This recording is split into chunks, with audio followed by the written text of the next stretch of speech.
For 3 years, I thought I knew her.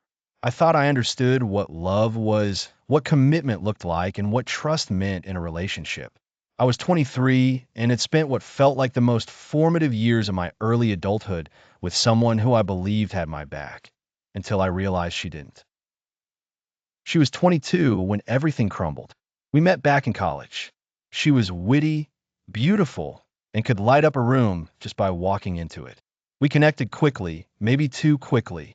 Those first few months were electric, late-night talks, spontaneous road trips, plans for the future. But somewhere along the way, that light started to flicker, and I began to see shadows where I once saw clarity. It started small. She'd jokingly accuse me of cheating whenever I got a message from a girl, even if it was just a classmate. She'd scroll through my phone, looking for something. At first, I brushed it off. I figured she'd been hurt before. Maybe she was just scared. But as time went on, her suspicions turned to accusations, and her accusations became routine.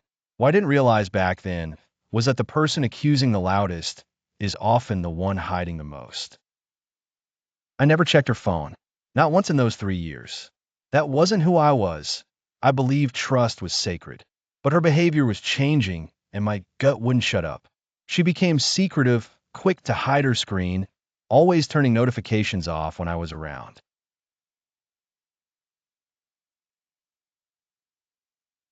I unlocked it. Her password hadn't changed. And just like that, the world I had trusted crumbled beneath me. There were messages, so many of them. Older men, names I didn't know, some of them saved under fake contacts.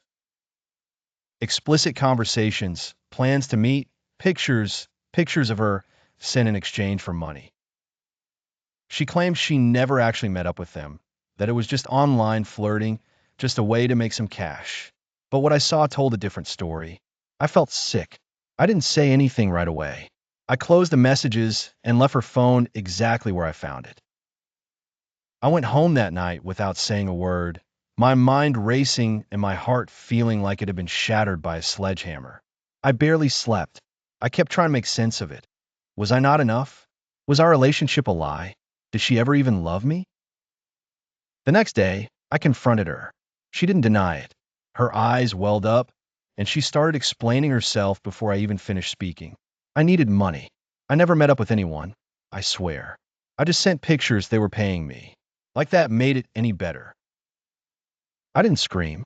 I didn't call her names. I just told her we were done. I needed space. I needed time. I needed to find the pieces of myself that I had clearly lost while trying to keep us together. She cried, begged, said she'd change, promised it didn't mean anything. I walked away anyway. In the days that followed, she texted me constantly. She said she understood why I needed time, but she didn't want to lose me forever. She proposed something I didn't see coming. Let's not hook up with anyone else, she said, while we're figuring things out. If we're really meant to be, we'll come back to each other. Let's keep that promise. And in the moment, even though I was hurt, I agreed. Maybe it was stupid. Maybe it was my way of holding on to the past. But I agreed. I thought she meant it. For the next month or two, I focused on myself. I picked up new hobbies, went out with friends, started working out again. It was painful. Everything reminded me of her. But I was healing, slowly, quietly. I kept my end of the promise, even though I had opportunities. Then, one night, a friend of mine pulled me aside at a party. Hey, I didn't know you guys were back together, he said. We're not, I replied, confused. Oh, he said, hesitating. I just saw her last week at Dylan's place with that guy. You know, the one she used to work with.